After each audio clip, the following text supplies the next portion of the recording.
As you can see, on my desktop at the moment, I have a UniBeast installer. I downloaded that from a website on the internet. I legally cannot give you the name, but I'm sure you can see it inside the installer when we open it up. I also downloaded a copy of macOS Catalina, the installer file, saved it to my Applications tab. You download that off the App Store. It's free of charge. It's like 6 gigabytes in size, so it might take a little while to download. So make sure you have a 8 gigabyte or more in size flash drive ready to go. So you're going to go to Utilities, Disk Utility, then you're going to want to select the USB drive you're going to be putting the Catalina installer on and name it whatever you like. Just don't name it Untitled. That would be bad. I've had problems like that in the past. It tried to erase certain drives that were named Untitled. Yeah, don't do that. So I named my drive Catalina, so it's going to take a little while to format the drive. It should, because it's 32 gigabyte installer, and yes, it had stuff on it. So I'm going to name my drive Catalina, and then we're going to open it up in UniBeast. I'm going to show you how to get the UniBeast installer created, and if certain things go wrong, I will show you how to hopefully fix a couple of those problems. So, okay, and now our drive is officially finished formatting, so now we're going to go to the UniBeast installer tool. As you can see, there is the website you actually download UniBeast from multiple times inside of this. So you're going to want to click continue twice, then click continue and agree. Select the installer tool, the USB installer that you're going to be putting Catalina on. Click continue, then select the Catalina Select OS button right here. Click continue, select the UEFI boot mode, click continue. Yeah, unless you specifically have to worry about this, and if you're watching this as a tutorial, you're probably not going to be dealing with these two right here. Click continue. Click continue again, then enter your password. Click OK, and now it is going to begin installing UniBeast to install the Catalina installer files and put them on your USB drive. To monitor the progress of it, I usually go to Utilities, Activity Monitor, is because progress bars, in my opinion, are a joke. I'm sure a lot of people here are going to agree with me on that. So I'm going to load up the energy file, go to UniBeast install helper, create install media, go to disk, find the create install media. Should be right here. Go over, and for me it usually goes to about 7.5 gigabytes read and written to the USB tool. So that's a good way to monitor it if it seems slow. This thing took about 30 minutes for me, believe it or not. So I'm going to go ahead and leave it now. I'll come back when we are finished and ready to restart.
So as you can see, I am now filming my monitor, and I'm getting ready to plug in our USB drive.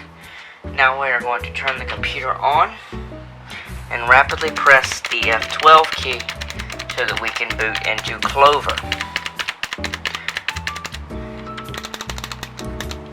Okay, now I'm in the boot menu. I'm going to select UEFI SanDisk Partition 1. Click Enter. It's now going to boot from the bootloader on the USB drive.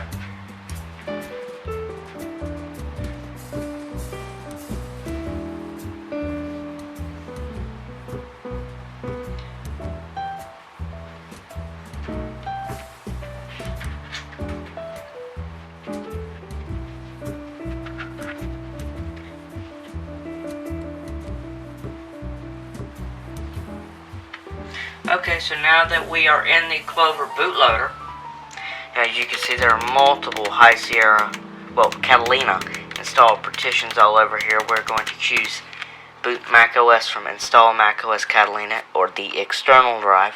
Hit the space bar and select verbose mode down here in the boot arguments tab, then boot macOS with selected options.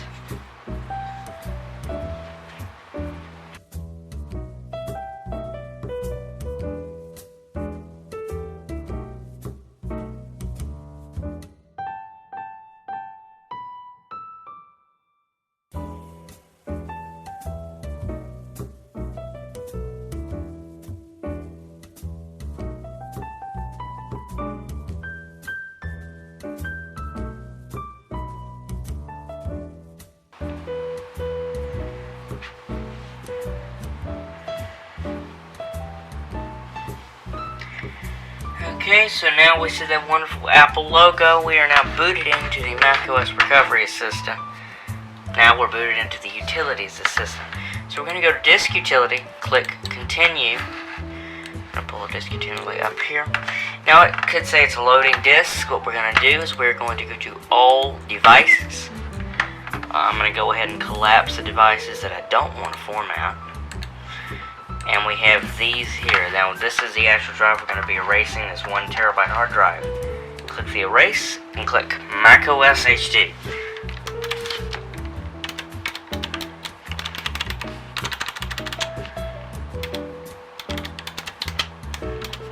Hackintosh HD.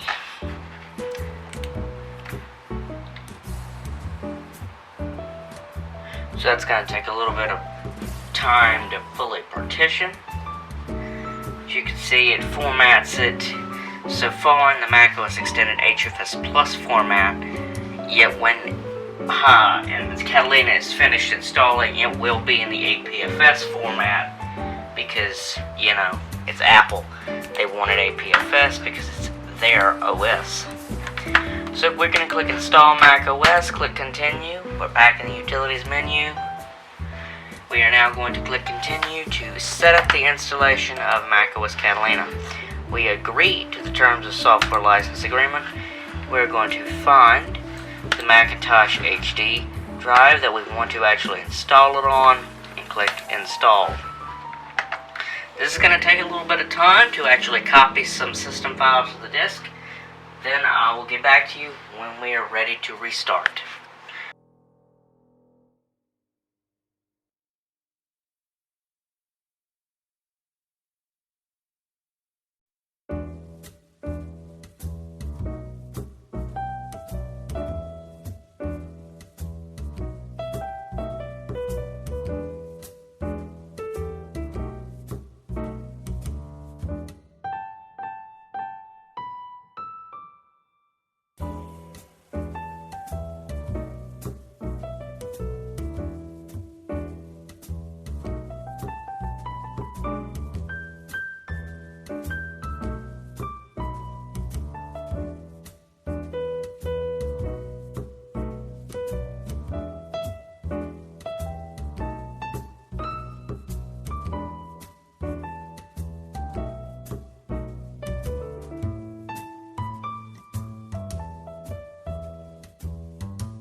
Okay, so as you can see, we have restarted our computer and are now booted into the macOS installer.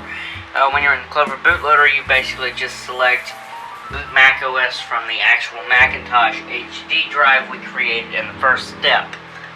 So, let's talk about supporting this channel. Patreon. We do have a link in the description. Make sure you go in there and click that link if you can to support this channel just by chipping in an extra couple of bucks. These are tough times, and yes, a lot of income has been wasted because of the coronavirus. So I know if you can't, it's okay, but if you really, really can, go down to the description, chip in a couple of bucks, help get this content rolling out on a more regular schedule. So please click the link in the description for our Patreon.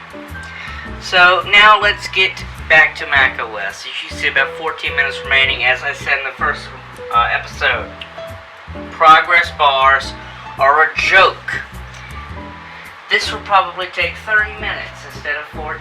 Yes, you heard me correctly. 30 minutes now it says estimating time remaining because I've upset its feelings. So, just let it go. Take a break. Eat a sandwich.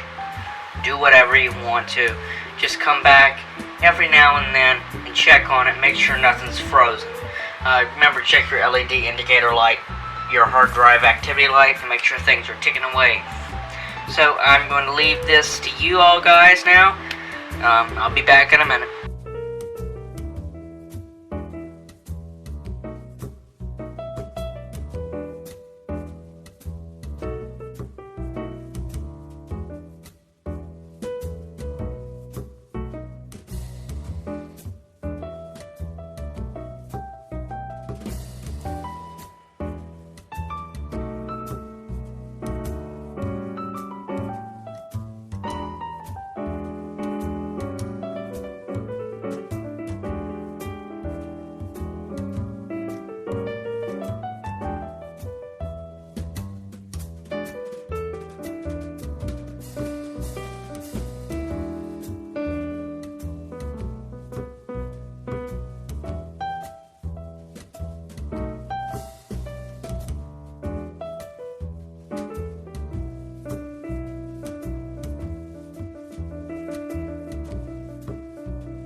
Okay, so we are officially booted into the Catalina installer.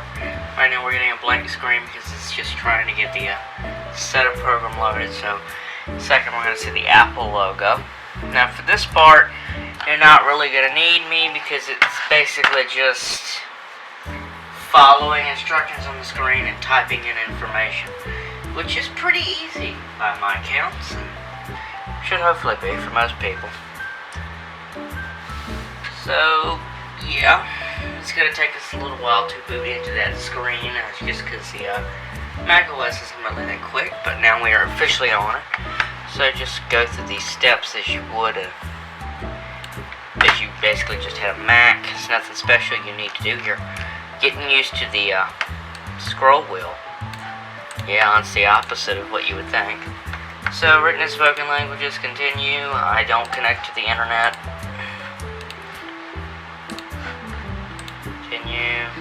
Continue.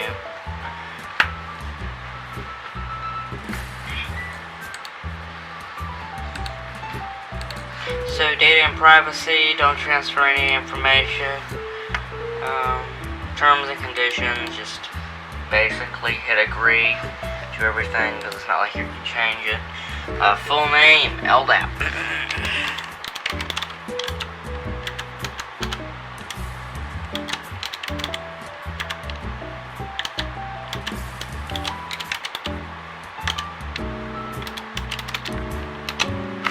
So we're going to click continue.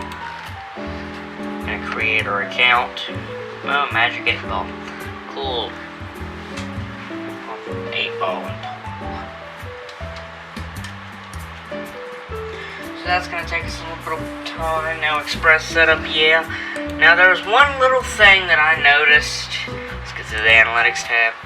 From my experience of dealing with macOS, and that is dark mode is the best. That's another big one. But the sound on this is kind of weird.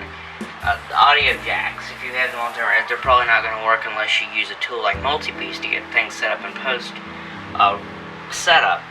But I have noticed that HDMI sound does work fine. So if you have a speaker cable or something connected to your monitor, that is also a plus.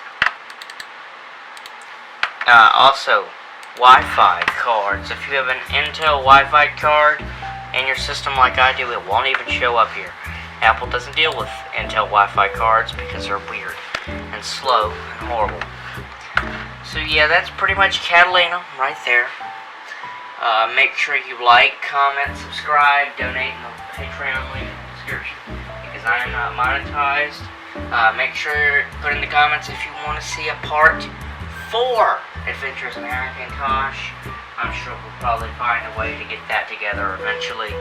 But yeah, just let me know if you want one. Make sure you once again click the Patreon link. You can get exclusive voting power to control what you see on this channel. So thank you.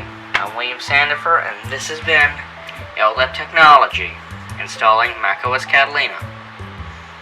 Thank you.